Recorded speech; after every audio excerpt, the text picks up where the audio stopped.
Oke, selamat pagi, siang, sore semuanya Sobat Binar, dimanapun kalian berada atau kapanpun nih kalian mendengarkan bisikan kali ini. Nah, nggak kayak biasanya, hari ini bisikan agak beda sedikit gitu ya Sobat Binar. Nah, bedanya di mana? Nanti kita kasih tahu. Nah, tapi sebelumnya kayak kenalan dulu kali ya. Sebelumnya perkenalkan, saya Muzaki Bedila, saya salah satu staf berbinar Insight Indonesia, dan kali ini saya nggak sendiri nih, kayak biasanya kan bisikan kalau di live Instagram itu kan yang biasa kita lihat di Reels terutama, itu kan ada dua nih hostnya. Nah, kali ini saya ditemani oleh, Halo semuanya, halo Sobat Binar. Perkenalkan nama aku Aini, aku salah satu staf dari kelas Product Management. Kali ini aku akan menemani Kak Zaki dan juga nanti ada spesial materi dari psikologi berbinar. oke bener banget, nanti ada narasumber kita yang biasa ya, kayak bisikan yang di Instagram, itu cuma bedanya, nah ini kita kasih tahu nih ya Sobat Binar, bedanya itu kali ini eh, kita bisikannya lewat platform yang lebih mudah diakses sama teman-teman, jadi bisa didengarkan kapanpun dan kapanpun gitu ya. Jadi kita ada dan membuat episode baru di Spotify dengan judul Bisikan on Spotify gitu ya Kak ini. Iya benar banget Kak Zaki. Nah, kayaknya langsung aja nih teman-teman karena eh, sepertinya kalau di Spotify ini kan teman-teman lebih antusias gitu ya mendengarkan topiknya tuh mau membahas apa sih, karena biasanya kan di bisikan itu kan kita juga bisa biasanya kan langsung membahas topiknya yang akan dibahas oleh narasumber. Tapi sebelum kita mulai, kita kenalin dulu kali ya narasumbernya. Ada Mas Dani Sanjaya Arvensian, selaku salah satu psikolog berbinar. Halo, halo Mas Dani, gimana nih kabarnya Halo. hari ini? Iya, oke, hari ini alhamdulillah sehat sih. Hari ini kita baru banget ya buat bikin topiknya itu kita bawakan lewat platform yang berbeda. Ini pertama banget berbinar hadir di platform Spotify. Jadi senang banget sih saya bisa menjadi bagian eh, apa namanya acara hari ini kayak gitu. Dan saya juga lupa perkenalkan saya ini gitu ya, dan Ganjar Arvensia. Saya psikolog di Berbinar, dan saya akan membantu teman-teman semua Sobat Binar. Di Spotify kali ini kita akan bahas tentang tips bagaimana kita menjaga kesehatan. Benar nggak sih Kak ini Kak Zaki? Benar banget Mas Dani. Benar banget nih, Mas Dani. Tadi kan Mas Dani juga bilang kita membuat inovasi baru nih di Spotify. Jadi teman-teman nih, nanti kan katanya kita hari ini akan membahas soal kesehatan mental gitu ya, sebagai episode pertama, perdana gitu kan. Nah, jadi teman-teman nanti bisa kalian dengerin podcast kali ini, dengerin Bisikan on Spotify kali ini sambil ngabuburit atau sambil bersih-bersih rumah gitu kan. Jadi lebih fleksibel gitu, nggak kayak yang di Instagram biasanya kan harus mantengin live Instagram selama beberapa menit gitu kali kan. Gitu kali ya. Nah, kayaknya bisa langsung aja nih Kak ini sama Mas Dani membahas topik soal tips menjaga kesehatan mental. Oke Mas Dani, kan mungkin dari kita kayak di kehidupan sehari-hari gitu Mas Dani, kayak misalnya nih ada masalah datang gitu, terus ada masalah lagi datang ke kita, terus kayak masalahnya kok nggak berhenti berhenti nih datangnya ke kita gitu Mas Dani. Terus pasti nanti akhirnya kita jadi burn out atau jadi kayak, duh ini gimana ya cara aku ngatasinya. Terus nanti semakin kepikiran, nanti jadinya malah jadi gimana ya Mas, kayak kayak langsung tertekan gitu Mas kitanya. Terus apakah kayak kondisi tadi itu bisa disebut sebagai kondisi mentalnya baik atau buruk gitu Mas? Terus gimana, apa sih bedanya kondisi mental yang baik sama kondisi mental yang buruk gitu Mas? Jadi kalau kita membahas tentang kondisi kesehatan mental seseorang itu gradasinya macam-macam ya. Mulai dari yang kita bisa bilang sehat kita secara mental, kemudian ada kecenderungan gitu ya ke arah eh, gangguan mental tertentu, atau sebelum ke sana mungkin kita bisa bilang itu normal bermasalah gitu ya. Ya seperti biasa, tapi kemudian ada kayak apa sih kayak pusing atau sulit tidur dan segala macam kayak gitu. Tadi yang ketiga berikutnya adalah kecenderungan ke gangguan mental tertentu gitu ya. Jadi ada gejala-gejala yang sudah mengarah kepada gangguan mental tertentu. Terus kemudian masuk ke level berikutnya itu ada yang namanya gangguan psikologis atau gangguan mental itu yang ringan gitu ya. Kemudian baru ke level medium, kemudian baru ke terakhir yang parah atau severe gitu ya. Nah kalau sudah di level yang parah biasanya atau ringan sedang hingga separah itu nanti biasanya sudah harus memperoleh penanganan yang lebih lanjut yang serius sama psikolog. Dan kalau tadi si Kak ini bilang apa sih sebenarnya kalau kita itu lagi burnout terus kemudian burnoutnya itu termasuk kesehatan mental yang seperti apa baik atau buruk gitu. Dan burnout itu bisa jadi salah satu gejala awal ya kalau kita mau bilang ke arah ke gangguan stres. Tapi tinggal bagaimana sih sebenarnya burnout yang dimaksud itu, karena kan kayak zaman sekarang teman-teman itu sobat Biner pasti tahu di dirinya sendiri atau di lingkungan sekitarnya itu pasti bilang kayak kayaknya aku udah full nih otakku atau mungkin aku udah burnout, aku udah stres, aku udah gini dan segala macam. Dia apa ya mendiagnosis sendiri gitu kan. Nah tapi itu yang dialami itu belum tentu sama seperti yang dialami orang lain. Apa yang dia alami belum tentu sama seperti yang dialami apa yang dia baca gitu kan. Dan apa yang dia alami itu pasti punya kekhasan dibandingkan sama orang lain. Jadi kalau mau dibilang baik atau buruk, ya itu pasti akan mengarah ke buruk.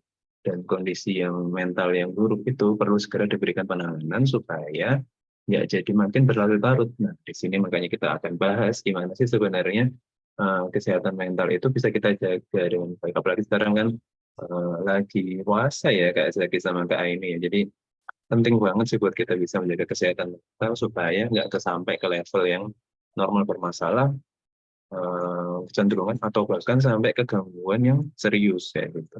Itu Kak. Oke, berarti kayak kondisi mental itu ada beberapa levelnya gitu ya, Mas. Terus kita juga nggak boleh self diagnose. Kayak misalnya kita ngerasain sesuatu, terus kita buka Google gitu, Mas, terus ngebaca, terus kayaknya aku ngalamin ini deh, berarti aku diagnosanya ini. Berarti kita nggak boleh diagnosa sendiri gitu ya, Mas. Berarti harus ke yang ahli gitu, Mas, ke yang profesional.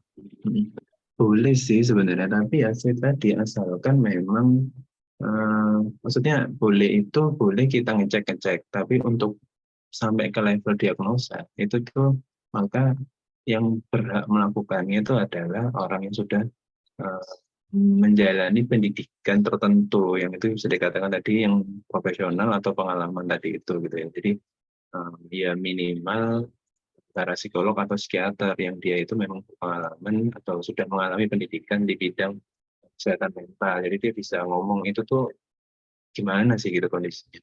Tapi kan sekarang yang beredar di teman-teman Sobat Biner kan dibaca di TikTok, di Instagram, berbagai sosmed kan sebenarnya banyak sih media-media itu yang memudahkan kita untuk ngecek sebenarnya kita ada di kondisi yang mana. Nah, boleh dipakai, tapi itu tadi kita nggak boleh langsung bilang, wah jangan-jangan aku kayak gini, jangan-jangan aku kayak gini.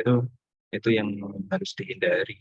Makanya kalau mau memastikan lagi, ya boleh tahu, tapi kemudian beneran nggak sih yang sudah aku cek, itu kita harus tanya itu sama sudah pakarnya gitu, atau mungkin yang berpengalaman lah paling nggak kayak. Berarti kita boleh ngecek, tapi kita nggak boleh langsung diagnosa diri sendiri gitu ya, Mas. Karena memang banyak sekali sih ilmuwan psikologi zaman sekarang itu yang pingin banget masyarakat itu bisa aware tentang kesehatan mentalnya gitu kan. Kalau misalkan teman-teman Sobat Biner tahu, ada kan sekarang alat yang sih buat kita ngecek sih kolesterol, gula darah gitu kan ya, yang kemudian satunya lagi itu tekanan darah, tiga itu lah pokoknya ya. Nah, terus itu kan diciptakan untuk kita tuh di daily activities di rumah itu biar bisa tahu gitu kan kondisinya gimana sih kita itu sehari-harinya.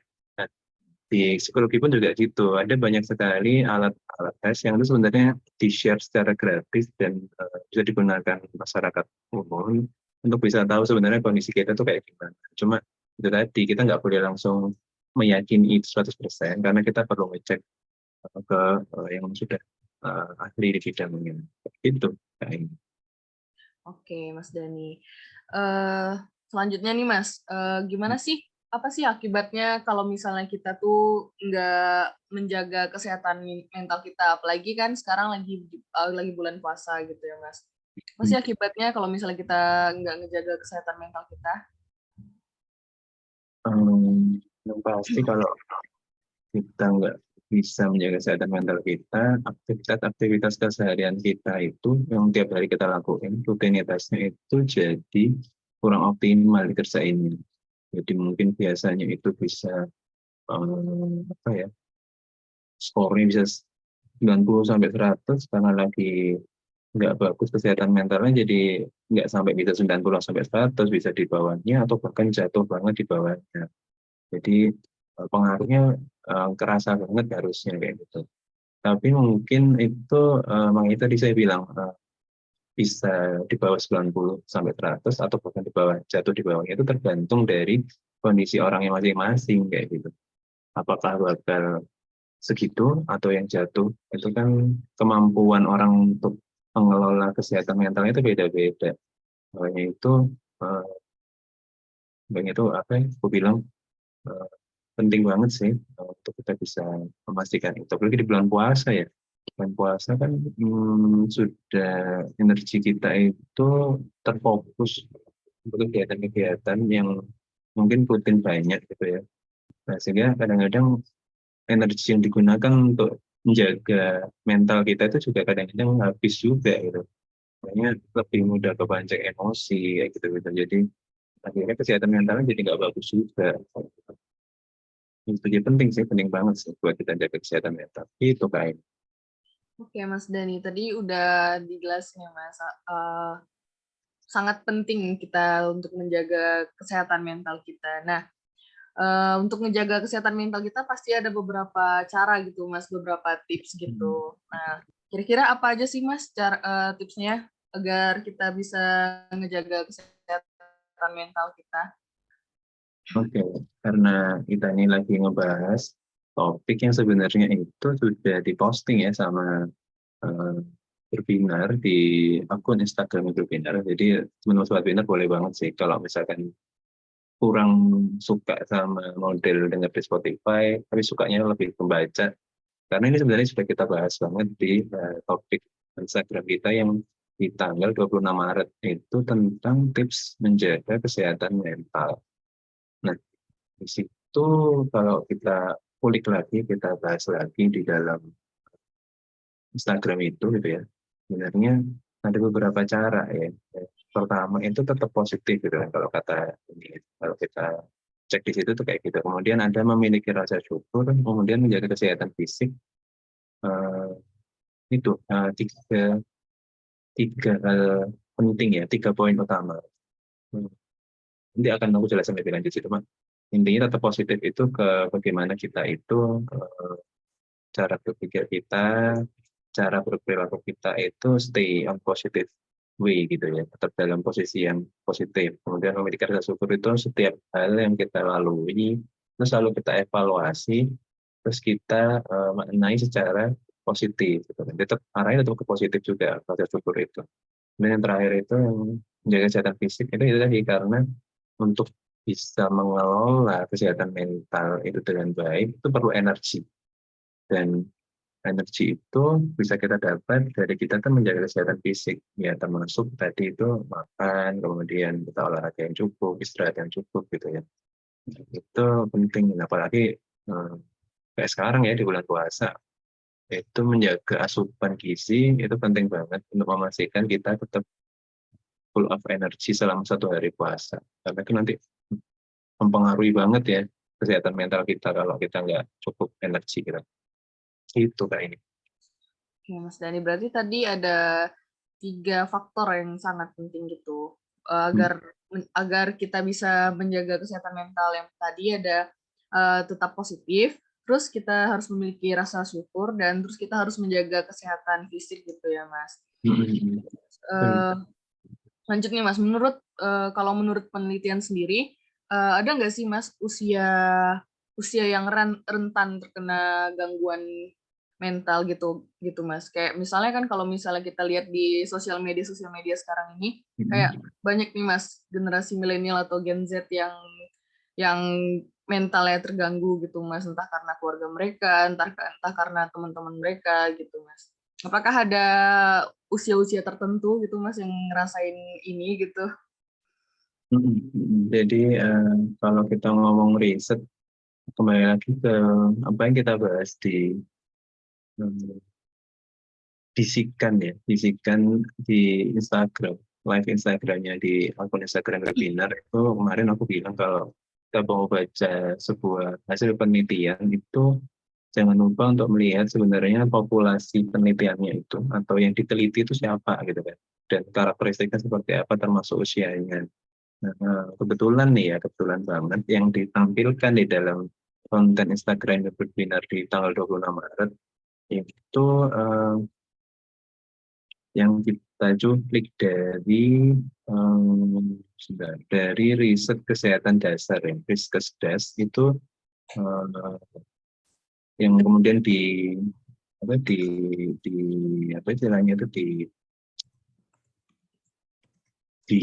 lagi gitu ya oleh EXA UGM gitu ya, itu bahwa sebenarnya usia remaja itu yang rentan mengalami gangguan kesehatan mental, khususnya kalau yang di titik poinnya di situ sebenarnya adalah depresi ya. Jadi anak usia remaja itu kalau di sana dibahasakan usianya 15 sampai 24 tahun gitu kan.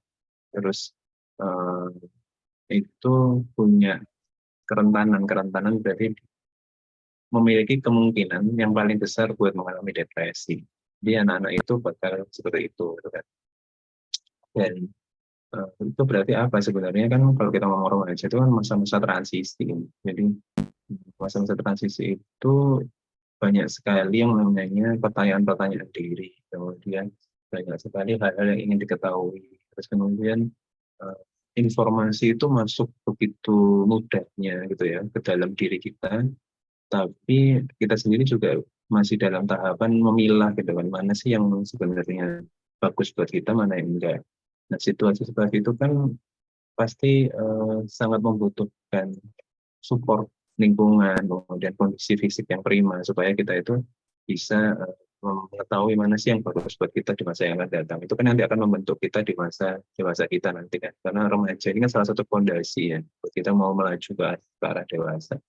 Jadi karena begitu rentannya masa transisi ini, sehingga ketika support lingkungan, kemudian kondisi fisik yang juga kurang memadai, itu menyebabkan potensi terhadap kesehatan mental yang buruk itu begitu besar gitu kan. Kalau di dalam riset itu kan dibilang 6,2% sebenarnya itu lebih tinggi daripada usia-usia lainnya. Itu kan. Oke, Mas Dani, berarti kayak usia remaja itu yang rentan terkena gangguan mental gitu ya, Mas. Terus kayak misalnya nih, kayak misalnya Kak Zaki atau aku sendiri atau Mas Dani juga punya teman atau keluarga atau pokoknya orang sekitarnya yang kesehatan mentalnya terganggu gitu, Mas. Terus kita nih sebagai orang di sekitarnya, apa sih yang bisa kita lakukan atau gimana sih cara menghadapi teman yang punya yang kesehatan mentalnya itu terganggu gitu, Mas? Apa yang kita lakuin ya kalau ada teman yang kayak gitu, maka itu ya, jadi kan support ya, kita sebagai orang yang terdekat itu kan yang paling memahami si teman kita itu ya. Jadi yang paling bagus buat kita itu ada buat dia di saat dia butuhkan, khususnya ketika dia lagi di saat-saat sulit. Tapi memang bukan berarti kalau kita ada dan support teman kita itu terus berarti kita itu yang paling tahu gitu ya tentang kondisinya dia. Karena ada situasi di mana teman kita itu sebenarnya bukan ingin diberitahu tapi ingin dipahami gitu kan. Dan kalau kita ngomong dipahami, kalau ingin dipahami berarti kan sebenarnya kan ada hal-hal yang itu mungkin berbeda sudut pandangnya dari apa yang kita bayangkan. Jadi dia maunya apa, kita maunya apa, itu kan akan sulit ketemu ya karena dua kepala yang berbeda gitu.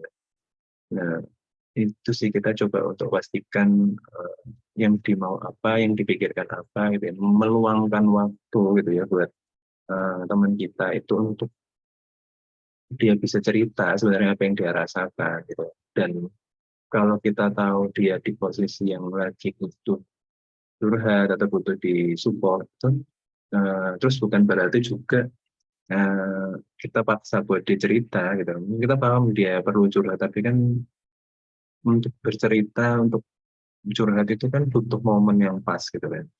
Dan kalau butuh momen yang pas, maka kita juga harus tahu kapan sih momen yang pas buat teman kita itu. Nah itu, ini kadang-kadang kita pengen bantu, tapi kadang-kadang waktunya nggak pas gitu kan. Jadinya akhirnya nggak optimal juga itu. Pengen bantunya itu akhirnya tujuan baiknya nggak tersampaikan karena dia belum mau cerita dulu. Itu juga harus paham sebagai teman, segitu pentingnya peran kita buat dia, karena ada banyak sekali orang yang kalau ada masalah itu enggak yang semudah itu buat nyelesainnya, tapi mereka butuh support lingkungan. Makanya bersyukur banget sih buat Sobat Binar yang memiliki kemampuan manajemen konflik yang bagus. Jadi ketika ada permasalahan yang muncul, dia bisa mengelola itu dengan baik, menemukan cara penyelesaiannya gitu kan, tanpa harus melibatkan support dari lingkungan sekitar. Itu mungkin orang-orang yang tidak semua orang yang bisa seperti itu. Tapi buat orang-orang yang tidak bisa seperti itu juga jangan khawatir, karena di sekitar kalian, gitu ya, sekitar Sobat Binar semua itu ada orang-orang yang sebenarnya care sama teman-teman Sobat Binar gitu. Dan tentunya salah satunya berbinar ya pasti ya Kak ini Kak Mozaki ya. Dan kita selalu menekankan atau punya hashtag atau punya semboyan itu kalau kita selalu ada buat kamu gitu ya. Jadi berbinar selalu ada buat Sobat Binar. Dan salah satu caranya teman-teman bisa banget buat curhat sama salah satu produknya di Berbinar ya Kak Zaki sama Kak Ain, itu di produk yang namanya Peer Counselor. Jadi teman-teman itu bisa banget buat cerita gitu ya dengan yang usianya itu sebaya. Harapannya dengan usia yang sebaya itu teman-teman bisa dipahami dengan lebih baik gitu ya. Meskipun ada pilihan yang lebih baik lagi, misalkan di Berbinar itu selain ada produk peer counselor atau konselor teman sebaya, itu ada juga yang dengan profesional, dengan psikolog. Dan itu harapannya ekspektasinya sudah beda lagi. Jadi teman-teman bisa dapat penanganan yang lebih profesional dari orang-orang yang sudah berpengalaman, yaitu para psikolog. Kayak gitu, Kak. Oke, berarti kita sebagai teman itu harus jadi support sistemnya lah ya gitu Mas ya. Betul. Terus kayak terus selain itu juga kalau misalnya nggak ada teman yang bisa diajak cerita, bisa cerita ke Berbinar gitu ya Mas, ke salah satu produknya Berbinar gitu ya. Nah, kalau misalnya gini Mas, kalau misalnya tadi kan Mas Dani udah ngasih tips-tips beberapa tips agar menjaga kesehatan mental gitu ya Mas. Tapi kalau misalnya gimana kalau misalnya kita udah ngelakuin semua itu tapi kayak nggak berhasil gitu Mas? Apakah ada cara lain atau harus langsung ke yang ahlinya gitu Mas? Oke. Kalau misalkan yang sudah dikasih tipsnya sama saya, sama di konten di webinar di Instagram itu kurang bisa membantu, tentunya itu bukan berarti jalan buntu ya teman-teman semua. Jadi caranya itu bisa berbagai hal disesuaikan dengan apa yang menjadi permasalahan yang dihadapi, atau juga disesuaikan dengan karakteristik teman-teman Sobat Binar semuanya gitu ya. Misalkan kalau lagi, ini kan kalau di slide yang ke berapa ini ya, yang keempat, kalau dua, tiga, empat, ya betul. Slide keempat itu kan kalau kita lihat di situ ada apa sih akibatnya gitu kan, tentang keluarga gitu kan. Yang pertama hubungan keluarga tidak harmonis, yang kedua tentang kesehatan fisik, yang ketiga itu kan ada impuls buat mengakhiri hidup gitu ya. Nah kalau situasinya seperti itu pasti akan berbeda cara penanganannya untuk setiap permasalahan yang dihadapi gitu ya. kalau misalkan tentang keluarga gitu kan, maka kita nggak bisa cuma sekedar dengan tips yang 3 tadi, dengan positive thinking, apa ya, bersyukur sama yang jaga kesehatan fisik, tapi kita juga perlu cari cara untuk membangun komunikasi dengan keluarga gitu kan, membangun komunikasi dengan teman yang awalnya tidak harmonis jadi harmonis. Terus membangun komunikasi itu juga saya yakin tidak semudah itu buat sobat pinter, tapi kan kita bisa meminta pendapat kepada orang lain gitu kan. Jadi apa yang diberikan, maksudnya sumber informasi tentang bagaimana cara menjaga kesehatan mental itu tidak hanya di satu sumber saja, di Berbinar aja, atau di kontennya Berbinar, atau di lewat bisikan ini. Tapi teman-teman juga bisa diskusi dengan orang yang dirasa tepat, orang dekat, teman, atau mungkin anggota keluarga yang lain yang kebetulan relasinya juga masih bagus, atau juga bisa ke psikolog gitu kan. Teman-teman bisa banget buat diskusi sama orang-orang tersebut. Jadi inspirasi bagaimana cara menjaga kesehatan mentalnya itu variasinya banyak. Jadi itu sih. Dan kalau yang berikutnya tentang bagaimana kalau kita itu kesehatan mentalnya sampai tergabung ke area fisik gitu kan, tentu harus jalan dua cara gitu kan. Pertama apa namanya, dengan kita itu tetap menjaga kesehatan mental itu misalkan ya positive thinking tadi, kayak bersyukur, dan juga yang terakhir ada kesehatan apa fisik. Tapi kita juga perlu cek juga ini ke dokter gitu misalkan, kalau penyebab kita menjadi tidak sehat mental itu adalah kondisi fisik, maka kita perlu cek juga ke dokter, atau mungkin dari kita tidak sehat mental kita menjadi yang tidak sehat fisik, nah itu tetap harus dokter. Jadi karena itu apa nggak bisa berdiri sendiri, jadi antara kesehatan fisik dan kesehatan mental itu tetap harus sinkron. Makanya nggak bisa cuma kita mengandalkan dari cuma baca sendiri atau ke psikolog aja, tapi juga tetap perlu ke dokter kayak gitu. Dan yang terakhir tentang berpikir untuk mengakhiri hidup. Nah, itu tentu jadi lebih serius lagi kalau konteksnya seperti itu. Jadi kalau tidak cukup dengan berpositive thinking karena kita sudah merasa ini sudah jalan buntu, tidak ada cara lain, kemudian atau tadi dengan bersyukur, mengevaluasi, sudah bersyukur tapi tetap aja merasa seperti ini, terus kemudian yang terakhir, fisikku juga aku makan teratur segala macam kayak gitu kan. Tapi tetap aja rasa ini itu tidak pernah bisa lebih baik karena satu-satunya cara ya dengan itu tadi gitu kan, apa, suicidal ideation gitu. Nah itu kalau sudah kayak gitu maka itu tadi teman-teman juga harus, kalau memang ada keinginan untuk lebih baik ya, maka apa ya, jangan menutup diri dengan segala peluang informasi yang masuk gitu. Kalaupun kita di posisi sebagai teman yang tahu teman kita yang seperti itu, ya otomatis kita perlu untuk apa ya, membuka ruang gitu ya. Membuka ruang itu tidak dengan bombing yang tiap hari kita tanyain gimana kabarmu, tapi apa ya, dengan cara-cara yang mungkin teman-teman bisa datang gitu kan ke rumahnya, kemudian mungkin kalau dia memungkinkan untuk menerima kita untuk ngobrol, ya kita ajak ngobrol, kemudian atau yang paling sederhana mungkin kita tahu karena teman kita ini dulu suka sama hobi tertentu gitu ya, yang kita masih ingat dia suka itu gitu, kita bisa ajak dia beraktivitas itu lagi ya gitu. Jadi menumbuhkan apa ya, motivasi-motivasi baru dari sesuatu yang disukai gitu juga bisa kita lakukan. Karena kadang-kadang kita menjadi tidak ada ide untuk menyelesaikan masalah itu karena kita sudah terlalu sibuk dengan aktivitas yang sekarang. Sementara aktivitas yang dulu yang kita suka itu kadang-kadang sudah kita lupakan, tapi sebenarnya itu efektif untuk membantu masalah kita saat ini. Yaitu yang banyak sekali dilupakan sama banyak orang. Itu sih, kayak banyak sekali seorang yang dulunya suka menggambar karena sekarang sudah sibuk banget jadi nggak sempat buat gambar. Ya, itu mungkin bisa mulai dicoba lagi buat cari sketchbook atau kita bikin sketsa atau dia mau warnai itu nggak apa-apa banget gitu ya, atau bahkan mencoba hal yang baru yang nggak pernah dilakukan sebelumnya.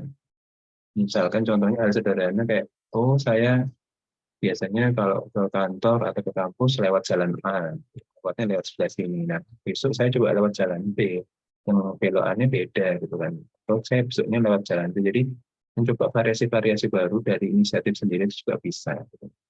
Menggunakan mode transportasi lain itu juga bisa. Bertemu sama orang baru itu juga bisa. Gitu. Atau melakukan hal-hal yang mungkin itu tidak umum dilakukan sosial misalnya gitu. Misalkan gini, kayak mungkin kebanyakan orang udah sibuk dengan aktivitas-aktivitas yang orang-orang dewasa itu ya. Tapi mungkin dengan kita melakukan hal yang berbeda, misalkan dengan mungkin nggak semua orang dewasa suka baca komik atau anime, kita mungkin baca anime yang mungkin dulu kita suka, sekarang kita udah nggak pernah lagi lakuin. Kayak itu nggak apa-apa. Apa ya, tidak tidak harus menjadi malu gitu ya dengan apa yang sudah kita lakukan selama ini, karena orang lain nggak melakukan itu, ya kita nggak apa-apa lakuin aja kayak gitu. Selama itu memberikan hal-hal positif baru buat diri kita. Itu jadi banyak ya kayak ini caranya sebenarnya. Oh, iya. Banyak banget ya Mas cara-cara supaya kita menjaga mental kita agar tetap baik gitu ya Mas. Nah, mungkin partner saya Kak Zaki, mungkin ada yang pengen ditambahin? Oke, makasih Kak Aini. Nah, tadi pembahasan Kak Aini sama Mas Zaki ini cukup menarik ya. Ada banyak sekali tadi, ada tahapan kondisi mental di awal tadi. Terus habis itu tadi sempat bahas, Mas Dani sama Kak Aini sempat bahas seberapa penting menjaga kesehatan mental.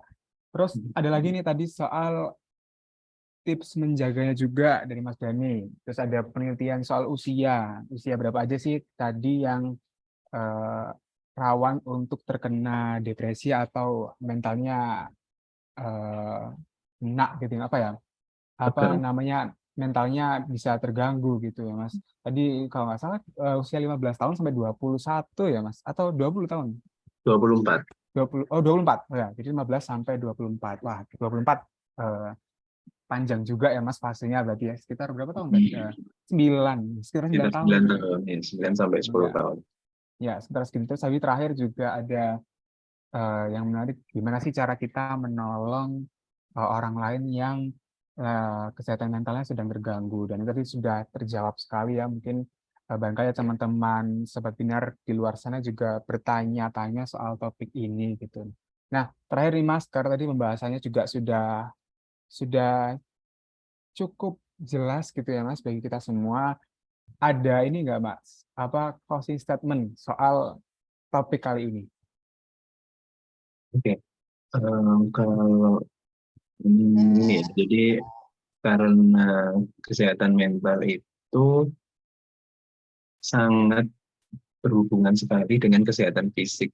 Jadi eh, penting sekali buat kita itu untuk menjaga fisik kita tetap sehat, sehingga kita tetap bisa menjaga kesehatan mentalnya itu dengan lebih optimal. Kenapa kok gitu ya? Karena misalkan gini, ibaratkan aja kita itu posisinya lagi sakit atau nggak enak badan, otomatis kan moodnya itu menjadi negatif gitu kan, maksudnya nggak semangat, kemudian nggak melakukan ini. Jadi akhirnya setiap kegiatan yang dilakukan menjadi kurang optimal gitu kan. Akhirnya berhubungnya ke sana. Itu juga sebaliknya. Kalau kesehatan mental kita lagi nggak bagus, misalkan eh, lagi banyak banget yang dipikirin sampai ke yang merasa tidak menemukan jalan keluar, akhirnya kan ujungnya ke sakit ya, pusing, kemudian demam kayak gitu, atau mungkin sampai ke tipes kayak gitu, karena kita sudah overload sama pekerjaan. Ya, makanya saya bilang tadi penting banget itu menjaga kesehatan fisik, karena kesehatan fisik berhubungan sama kesehatan mental, dan itu sebetulnya sebaliknya gitu ya, mental mempengaruhi fisik juga. Terus berikutnya tentu eh, apa ya? Tadi yang rasa syukur itu ya. Rasa syukur itu sebenarnya kalau kita operasional kan itu lebih ke bagaimana sih kita itu melihat ke diri kita itu, kira-kira kita itu sudah cukup ini nggak, cukup memperoleh manfaat nggak dari apa yang kita lakuin gitu kan. Kita ini sudah eh, jadi lebih baik nggak daripada sebelumnya kayak gitu kan. Atau kita ini sudah bikin orang lain jadi lebih baik nggak, misalnya kayak gitu. Itu rasa syukur yang mungkin bisa kita gunakan. Nah, dan terutama gini, kalau misalnya kita ngomong mengarahkannya ke diri kita sendiri, itu kayak aku sering bilang itu kayak gelas gitu loh. Gelas itu kan ada volumenya standar ya, yang 150 ml gitu kan. Nah, 150 ml itu kalau diisi penuh 150 liter kan pasti akan tumpah 150 liter ya. Nah, eh, kalau misalkan kita gitu ya, kita itu tahu, kita itu tahu kan, kita tuh nggak pernah tahu gelas kita seberapa gitu. Ya, ini nggak pernah tahu ukuran gelasnya seberapa. Zaki juga nggak tahu, karena ukuran gelas ini kita ibaratkan kemampuan kita itu mengelola emosi gitu kan. Nah, kalau kita sudah penuh, berarti otomatis kan kayak muntah gitu ya. Airnya tumpah. Kalau airnya tumpah itu kita ibaratkan sebagai emosinya sudah meluap-luap gitu kan. Nah, itu dijaga supaya nggak tumpah, supaya isi gelasnya tetap bisa terisi terus gitu kan. Caranya gimana ya? Tiap udah kelihatan mau penuh, maka kita kurangin. Dan cara nguranginnya gimana? Kita refreshing gitu ya. Karena penuh atau tidaknya itu kadang-kadang kita yang tahu. Dan kita harus cek evaluasi ke diri kita. Gitu. Oh, aku terakhir kali kemarin itu kapan sih? Aku marah itu gara-gara apa sih? Gitu. Kalau kita tahu marah gara-gara apa, waktunya kapan, jadi indikator kita buat tahu kapan gelas kita itu penuh. Nah, kalau kita sudah tahu kapan gelas kita penuh, sebelum terasa penuh, maka kita harus mulai kurangi refreshing, kemudian melakukan hal-hal yang bikin kita termotivasi, bikin senang, aktivitas bersama teman kayak gitu. Termasuk tadi itu positive thinking ya, pikir positif terhadap semua hal yang kita lakukan. Jadi berpikir positif itu tidak semudah kita membalikkan tangan, tapi kalau kita terus berlatih itu akan bisa gitu ya. Dan mungkin itu nggak bisa sehari 2 hari, tapi kita bisa lakukan itu dengan sedikit demi sedikit setiap harinya gitu. Misalnya kita coba setiap ada bermasalah sesuatu, coba kita cari alasan reasoning yang tepat gitu, sehingga masuknya ke diri kita itu nggak selalu negatif. Misalkan contohnya kayak kalau misalkan oh iya tadi ujianku jelek gitu kan, oh ya mungkin karena apa yang sudah saya pelajari itu mungkin pas dinilai oleh dosennya itu kurang kurang kurang sedikit ya gitu, atau mungkin apa yang saya pahami ini kurang kurang lebih lama belajarnya sehingga harusnya bisa lebih baik lagi. Jadi tidak selalu serta-merta menyalahkannya itu kemudian ya udah emang aku nggak bisa ya kayak gitu. Jadi kalau kita ngomong yang di awal tadi kan selalu ada cara untuk kita lebih baik lagi gitu. Daripada sekedar kalau nggak bisa kan ya udah kita selesai gitu. Nah, itu nggak bisa ya. Itu sih Seth. Jadi selalu dicoba semua cara yang itu bermanfaat buat diri kita dan untuk orang lain. Itu sih. Oke, Mas, siap. Terima kasih Mas Dani atas closing statement-nya gitu ya. Nah, rasanya kok di Spotify ini agak ini ya Mas, agak singkat, padat dan jelas gitu. Tapi nggak apa-apa Mas Dani dan Kak Aini. Karena emang ini bisikan yang di Spotify itu kita buat biar para pendengar nanti, Sobat Binar yang dengerin podcast ini atau pembicaraan kali ini soal kesehatan mental, di episode perdana Bisikan on Spotify itu biar lebih nyaman dan lebih to the point gitu. Tapi selain itu, kita juga ingin gitu buat Sobat Binar ini kira-kira kepo soal topik-topik yang sudah kita bahas, salah satunya ini yang kita bahas di episode pertama, yaitu soal kesehatan mental. Jadi nanti misal Sobat Binar ngerasa pembahasan di Spotify kali ini kurang kurang jelas atau kurang detail, bisa langsung ke postingan di Instagram @berbinar.in di tanggal 26 Maret. Nah, ini postingannya juga membahas soal tips menjaga kesehatan mental, dan di sini juga sudah ada informasi-informasi yang lebih detail ya daripada yang mungkin kalau misalnya Sobat Binar ngerasa di sini kurang kurang jelas, bisa langsung menuju ke Instagram @berbinar.in gitu. Nah, tapi karena bisikan kali ini sudah selesai, sebelumnya aku mau izin mempromosikan. Jadi Sobat Binar yang sekiranya nih, tadi kan membahasnya topiknya soal kesehatan mental. Nah, kira-kira Sobat Binar misal ada yang ingin untuk mengajukan konseling atau psikotes dan bingung mau nyari kemana, Sobat Binar bisa langsung aja cek di Instagram, juga masih sama, di Instagramnya @berbinar.in, Instagram Berbinar Insightful Indonesia, dan itu bisa dicek di postingan sematannya, itu nanti tertera harganya nih teman-teman semuanya, harga soal layanan konseling, dan juga informasi-informasi yang lebih detail soal layanan psikotes yang disediakan oleh Berbinar Insightful Indonesia. Nah, oke. Terima kasih Mas Dani atas informasinya nih soal penjelasan tips menjaga kesehatan mentalnya juga soal dan juga terima kasih untuk Kak Aini yang sudah menemani dan memandu tanya jawab pada Bisikan on Spotify kali ini.